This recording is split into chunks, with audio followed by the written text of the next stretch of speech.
Hello friends, welcome back to CG job education. दोस्तों, आज हम इस वीडियो में इकाई 10 देखने वाले हैं। इसके पहले वाले जितने भी वीडियो हैं दोस्तों, मैंने 9 इकाई तक सभी टॉपिक्स को क्लियर कर दिया है। आज हम इकाई 10 भारत का अध्ययन देखेंगे। ये जो वीडियो है दोस्तों, जितने भी टॉपिक मैं बता रहा हूँ, सीजी टेट पेपर 2 सामाजिक विज्ञान वाले स्टूडेंट, साथ ही साथ छत्तीसगढ़ शिक्षक भर्ती जिसमें आपका वर्ग 2 से जुड़े, चाहे विज्ञान हो, गणित हो, आर्ट हो, सामाजिक विज्ञान हो, अंग्रेजी हो, सभी सब्जेक्ट के जो वर्ग 2 वाले शिक्षक भर्ती की तैयारी करने वाले के लिए समान रूप से ये वीडियो उपयोगी है। तो चलिए दोस्तों, देर न करते हुए हम वीडियो की शुरुआत करते हैं। देखिए दोस्तों, इकाई 10 है भारत का अध्ययन।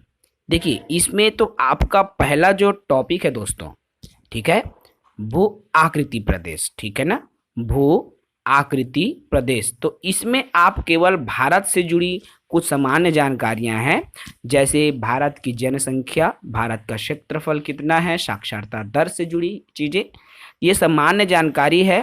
तो इनको आप किसी भी जनरल नॉलेज की बुक से प्राप्त कर सकते हैं दोस्तों, ठीक है। इस बिंदु पर हम चर्चा नहीं करेंगे, बिल्कुल थोड़ा सा ही है, इसमें कोई ज़्यादा चीज़ें नहीं है, बेसिक चीज़ें बस आपको क्लियर करना पड़ेगा, ठीक है ना। इसमें हम दूसरे पॉइंट से चलते हैं। देखिए दोस्तों, इसमें जलवायु हम शुरू करेंगे। इसके पहले हम इसमें देख लेते हैं भारत के संदर्भ में कुछ चीज़ें। देखिए, इधर को हम बोलते हैं उत्तर, यहाँ दक्षिण, पूर्व और पश्चिम, है ना। ये चीज़ें तो आप सबको पता है। तो भारत की नक्शा में जब हम जाएंगे दोस्तों, तो उत्तर में आपका हिमालय पर्वत दिखता है, दक्षिण में आपका हिंद महासागर, पूर्व में बंगाल की खाड़ी है और पश्चिम में अरब सागर आपको दिखाई देता है, ठीक है। तो ये चीज़ें रहा, एक बेसिक चीज़ें हैं, ठीक है दोस्तों। चलिए अब हम शुरू करेंगे, दूसरे बिंदु से शुरू करते हैं, जलवायु। जलवायु में देखिए, जलवायु होता क्या है, ठीक है। तो जलवायु, भारत में निम्न मौसम होते हैं। देखिए, भारत में कौन कौन से मौसम होते हैं जलवायु से रिलेटेड। तो दिसंबर से फरवरी तक ठंड का मौसम चलता है, ठीक है ना। मार्च से मई तक जो गर्मी का मौसम चलता है। जून से सितंबर तक दक्षिण पश्चिम मानसून चलती है, ठीक है, जिसमें वर्षा होती है ना। दक्षिण पश्चिम मानसून जून से सितंबर तक चलती है। अक्टूबर से नवंबर तक मानसून के जो लौटने का समय होता है, जिसे हम शरद कहते हैं। ये चीज़ें इंपॉर्टेंट है दोस्तों, इसको आप याद रखेंगे, इनसे जुड़े प्रश्न आपका एग्जाम में आते हैं, ठीक है। चलिए अगला हम चर्चा करेंगे। तो देखिए, शीत ऋतु क्या है। तो ठंड के मौसम में सूर्य की सीधी किरणें नहीं पड़ती, जिसके परिणाम स्वरूप उत्तर भारत का तापमान कम हो जाता है, ठीक है। यही आपका क्या है, शीत ऋतु के कारण होता है। ग्रीष्म ऋतु, देखिए, गर्मी के मौसम में सूर्य की किरणें सीधी नहीं पड़ती, तापमान बहुत अधिक हो जाता है, दिन के समय गर्म एवं शुष्क पवनें बहती है, जिसे लू कहा जाता है। ये ग्रीष्म ऋतु या गर्मी के जो ऋतु है, उसमें ये चीज़ें होती है, ठीक है दोस्तों। उसके बाद देखिए आपका दक्षिण पश्चिम मानसून, जो कि वर्षा का मौसम होता है। तो यह मानसून के आने का मौसम है। यह पवन बंगाल की खाड़ी तथा अरब सागर के स्थल की ओर बहती है, ठीक है। दक्षिण पश्चिम जो मानसून है, बंगाल की खाड़ी से आपका अरब सागर की ओर बहती है। ये प्रश्न आता है दोस्तों, दक्षिण पश्चिम मानसून कहाँ से कहाँ तक बहती है। तो बंगाल की खाड़ी से अरब सागर तक बहती है, ठीक है। यह पहाड़ों से टकराती है तथा वर्षा होती है, क्लियर है। उसके बाद मानसून के लौटने का जो समय है, उसको भी आप देख लीजिए, इसे आप शरद ऋतु कहते हैं। तो यह मानसून के लौटने का समय है या लौटने का मौसम है। यह पवन स्थल भागों से लौटकर बंगाल की खाड़ी की ओर बहती है, ठीक है। यह पवन स्थल भागों से बंगाल की खाड़ी की ओर बहती है। तमिलनाडु, आंध्र प्रदेश में इस मौसम में बरसात होती है, ठीक है, वर्षा होती है, ठीक है दोस्तों। तो ये छोटी छोटी जो पॉइंट है, जलवायु से जुड़ी तथ्य देखिए क्या होता है। जलवायु, किसी स्थान पर अनेक वर्षों से मापी गई मौसम की औसत दशा को जलवायु कहते हैं। क्या है जलवायु? तो किसी स्थान पर अनेक वर्षों में मापी गई मौसम की औसत जो दशा है ना, एक एवरेज जो कंडीशन बनती है, वही क्या है आपका दोस्तों? जलवायु कहलाता है। भारत की जलवायु को मोटे तौर पर मानसूनी जलवायु कहा जाता है ना। भारत की जो जलवायु है उसको मानसूनी जलवायु कहा जाता है। ठीक है दोस्तों। मानसून शब्द अरबी भाषा के मौसम से लिया गया है, जिसका अर्थ होता है मौसम। यह अरबी भाषा का शब्द है मानसून, जिसका अर्थ होता है मौसम। ठीक है, मौसम अरबी भाषा का शब्द है जिसका अर्थ होता है आपका मौसम। तो भारत की स्थिति उष्ण कटिबंध में होने के कारण अधिकतर जो वर्षा है मानसूनी पवनों में होती है ना। अगला देखिए दोस्तों, जलवायु की जो निर्भरता है, ठीक है ना। तो किसी स्थान की जलवायु उसकी स्थिति, ऊंचाई, समुद्र से दूरी तथा उच्चावच पर निर्भर करती है। जलवायु किस पर निर्भर करती है? तो देखिए, किसी स्थान की जो जलवायु है दोस्तों, उसकी स्थिति पर, उनकी ऊंचाई, समुद्र से उनकी कितनी दूरी है, उच्चावच, इन चीज़ों पर जो जलवायु है निर्भर करती है। इसलिए जो भारत की जलवायु है क्षेत्रीयता भिन्न भिन्न है, अर्थात अलग अलग क्षेत्रों में भिन्न भिन्न या अलग अलग होती है। ठीक है। राजस्थान के मरुस्थल में स्थित जैसलमेर तथा बीकानेर बहुत गर्म स्थान है ना। जम्मू कश्मीर के द्रास एवं कारगिल में बर्फीली ठंड पड़ती है। आप सब जाने दोस्तों, जम्मू कश्मीर जहाँ पर लद्दाख के एरिया है ना, तो वहाँ ठंड ज़्यादा पड़ती है। तो जम्मू कश्मीर के द्रास एवं कारगिल के बर्फीली जो ठंड उधर साइड में आपका ज़्यादा देखने को मिलता है। ठीक है। उसके बाद है तटीय क्षेत्र, जैसे मुंबई, कोलकाता की जलवायु मध्यम होती है ना। ये तट वाला क्षेत्र है, उधर की जो जलवायु है, मुंबई हो गया आपका, कोलकाता हो गया, तो ये जलवायु मध्यम वर्ग की जलवायु है। विश्व में सबसे अधिक वर्षा मासिन राम में होती है, जो कि आपका मेघालय में स्थित है। ठीक है दोस्तों। जबकि किसी किसी जगह जैसे राजस्थान, जैसलमेर में किसी साल वर्षा होती ही नहीं। देखिए, सबसे आपका राजस्थान है ना, राजस्थान हो गया, जैसलमेर हो गया, ये बहुत गर्म इलाका है। यहाँ पर तो ऐसी सिचुएशन आ जाती है कि किसी वर्ष वर्षा ही नहीं होती है ना। बहुत ही गर्म इलाका है, यहाँ पर वर्षा बहुत कम होती है। इन चीज़ों को आप याद रखेंगे। चलिए अगला देखेंगे दोस्तों, इसमें जो पॉइंट है संसाधन। ठीक है, संसाधन क्या है? तो किसी वस्तु या पदार्थ की उपयोगिता ही संसाधन है ना। किसी भी वस्तु या पदार्थ जिसका उपयोग हम करते हैं वही क्या है? संसाधन है। अर्थात हम अपनी साधन के लिए, अपनी आवश्यकता के लिए जिसका उपयोग करें वही आपका संसाधन है। यह दो प्रकार का होता है, प्राकृतिक संसाधन और मानव निर्मित संसाधन। नेचुरल है ये और आर्टिफिशियल है। ठीक है। तो अब इन दोनों के बारे में हम डिटेल से वर्णन करते हैं। देखिए, प्राकृतिक संसाधन क्या होता है? जो संसाधन प्रकृति से प्राप्त होते हैं और अधिक संशोधन के बिना ही उपयोग में लाए जाते हैं। मतलब प्राकृतिक संसाधन डायरेक्ट प्रकृति से प्राप्त होता है, उसमें किसी प्रकार का संशोधन नहीं किया जा सकता या नहीं किया जाता है ना। बिना संशोधन किए ही हम उसको यूज़ करने लगते हैं, ये प्राकृतिक संसाधन में आता है। जैसे हवा, नदी, मृदा, खनिज आदि, ये सभी प्राकृतिक संसाधन हैं। अब प्राकृतिक संसाधन दो प्रकार के हैं दोस्तों। ठीक है। तो क्या क्या है आपका? देखिए, नवीनीकरण संसाधन और अनवीनीकरण संसाधन, ये दो प्रकार के हैं। अब प्राकृतिक संसाधन के अंतर्गत अब इन दोनों पॉइंट्स को हम अच्छे से देखते हैं। देखिए, नवीनीकरण होता क्या है? तो वे संसाधन जो शीघ्रता से बनते मिटते रहते हैं, अर्थात जल्दी जल्दी ये बनते रहते हैं, मिटते भी रहते हैं, जैसे सौर ऊर्जा, पवन ऊर्जा आदि। तो ये क्या है? आपका नवीनीकरणीय संसाधन है। ये नवीन होते रहते हैं, है ना।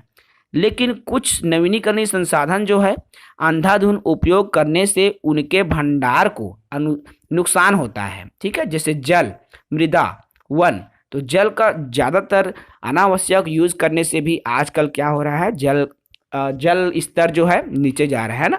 जल की कमी होने वाली है, आने वाले भविष्य में जल संकट उत्पन्न हो सकता है।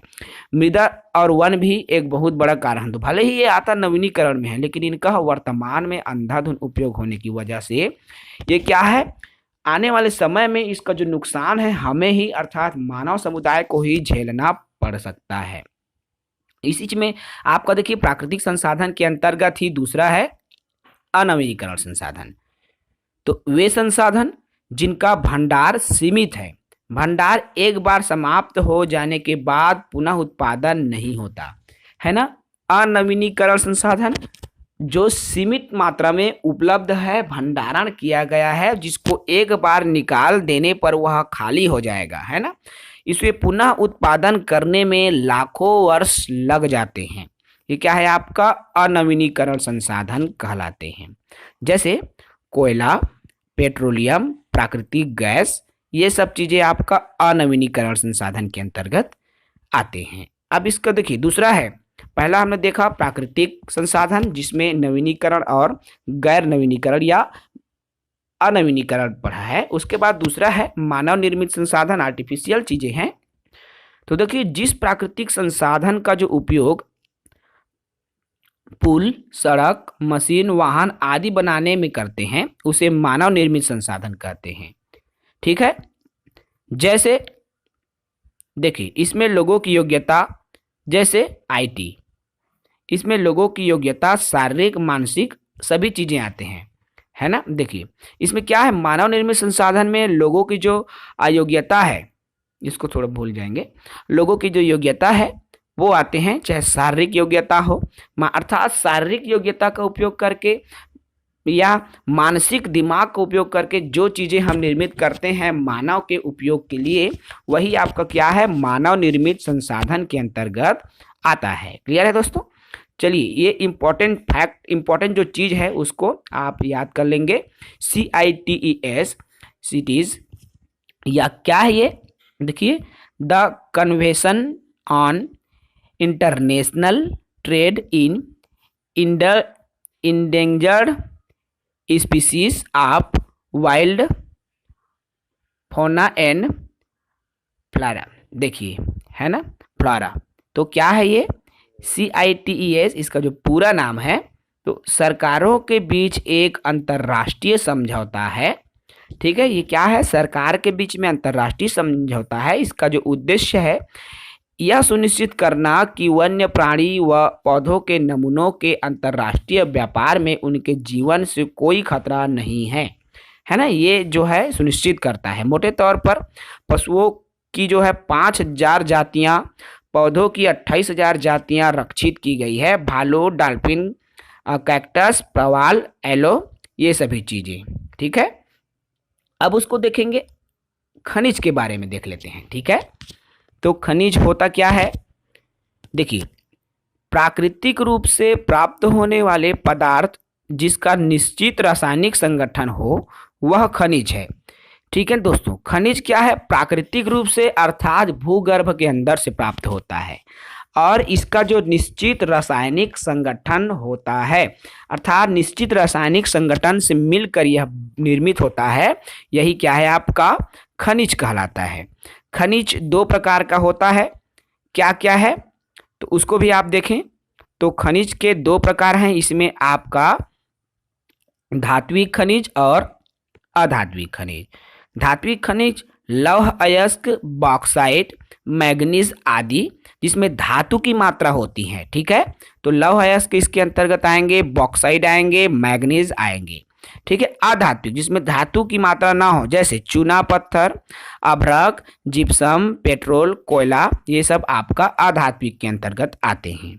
देखिए धात्विक में है ना, खनिज के अंतर्गत धात्विक है और आपका अधात्विक। धात्विक में आपका लौह अयस्क आते हैं और अलौह अयस्क आते हैं, ठीक है। क्लियर है दोस्तों, बेसिक सी चीजें हैं। अब हम इसमें देखेंगे मानव संसाधन, ठीक है। मानव संसाधन क्या है, देखिए मानव संसाधन इंपॉर्टेंट चीजें हैं, सभी हम इम्पोर्टेंट बिंदु पर ही चर्चा करें। तो मानव संसाधन क्या है? भारत सरकार के अधिक एक मानव संसाधन मंत्रालय है ना। भारत सरकार के अधिक नहीं है दोस्तों, ये अधीन है, ठीक है। अर्थात भारत सरकार का एक मानव संसाधन मंत्रालय होता है, ठीक है दोस्तों। जो मानव संसाधन मंत्रालय है 1985 में बना था, ठीक है। तब से भारत में एक मानव संसाधन विकास मंत्रालय भी बनाया गया है। प्रधानमंत्री कौशल विकास योजना PKVY को 2015 में शुरू किया गया था। ये जो योजना है दोस्तों मानव संसाधन विकास मंत्रालय से ही प्रारंभ किया गया है, ठीक है। अगला देख लीजिए, इसमें भारत में जनसंख्या का जो औसत घनत्व है 382 प्रति स्क्वायर किलोमीटर है। देखिए दोस्तों, वर्तमान की जो चीज़ें हैं, अपडेट चीज़ें हैं, उसको आप देख लेंगे क्योंकि उसमें परिवर्तन हो सकता है। ये सामान्य ज्ञान से रिलेटेड है ना। तो जनसंख्या घनत्व तो क्या होता है, आपका भारत की जनसंख्या कितनी है, साक्षरता दर, सबसे अधिक साक्षरता वाला राज्य, सबसे कम साक्षरता वाला राज्य, इन सब छोटी छोटी चीज़ों को आप किसी अन्य सामान्य ज्ञान की पुस्तकों से देख लेंगे। चलिए अभी इसमें हम देखते हैं दोस्तों, भारत की जो बहुउद्देशीय योजनाएं हैं इसमें महत्वपूर्ण योजनाओं का ही मैंने समावेश किया है। देखिए, एक तरफ है परियोजनाएं, एक तरफ है नदी का नाम। तो सबसे पहले है भाखड़ा नागल परियोजना, जो कि सतलज नदी पर बना है। दामोदर घाटी परियोजना दामोदर नदी पर है। हीराकुंड परियोजना महानदी पर है। चंबल परियोजना चंबल नदी पर है। इंदिरा गांधी नहर परियोजना सतलज नदी पर है। महात्मा गांधी डेल्टा परियोजना उड़ीसा में है महानदी पर। पनामा परियोजना गुजरात पनामा नदी पर है। और हसदेव बांगो परियोजना हसदेव नदी पर है। ये जो 8 परियोजना है दोस्तों, इन 8 परियोजना की हम बात करें तो हमने इसमें केवल और केवल इम्पॉर्टेंट जो परियोजना है उन्हीं को लिया है। जो चीज़ें एग्ज़ाम में पूछा गया है, ज़्यादा चीज़ें हम नहीं ले रहे हैं दोस्तों, क्योंकि जनरल नॉलेज यदि आप बोल दिए, सामान्य अध्ययन आप बोल रहे हैं, तो विस्तृत चीज़ें आती है। आप कितना भी पढ़ें दोस्तों, जरूरी नहीं है कि आप उतना फंस ही जाएगा, है ना। जनरल नॉलेज विशाल है, ठीक है। तो हम उन्हीं चीज़ों पर डिस्कशन करते हैं जो चीज़ें एग्ज़ाम में आने लायक हो, जो चीज़ें इम्पोर्टेंट होती है, ठीक है दोस्तों। तो ये तो रहा दोस्तों टॉपिक, कम ही आपका टॉपिक है। इसके अंतर्गत हमने इस टॉपिक में बताने का प्रयास किया है। देखिए दोस्तों, मैं जो भी वीडियोस आपको बताता हूँ, अभी तक मैंने इकाई 9 तक वीडियो बताया है। ये 10वां इकाई भी आपका कंप्लीट हो गया। इसके बाद भी आप जनरल नॉलेज की बुक जरूर रखें, क्योंकि बहुत सी चीज़ें हैं दोस्तों, जो चीज़ें आपका वीडियो में नहीं आ पाता, इम्पोर्टेंट चीज़ों को ही हम रखते हैं। कंप्लीट वीडियोस हम कम समय में नहीं दे सकते, ठीक है। पूरी जानकारी आपको, पूरा जो डिटेल्स है लंबे वीडियो में ही मिल पाता है, इसलिए हम इम्पोर्टेंट चीज़ों को ही रखते हैं। तो ये तो रहा दोस्तों आपका इकाई 10। उसके बाद में हम अगला जो इकाई है कल के वीडियो में देखेंगे। इसमें 11वां इकाई रहेगा दोस्तों छत्तीसगढ़ का भूगोल एवं संसाधन। अभी जितने भी पढ़ाया हमने, भारत से जुड़ी तमाम चीज़ें हो गए हैं। अब छत्तीसगढ़ से जुड़ी चीज़ें हैं जो हम कल के वीडियो में देखेंगे। तो इस वीडियो में इतना ही, इजाज़त दीजिए। जय हिंद, जय भारत, जय छत्तीसगढ़।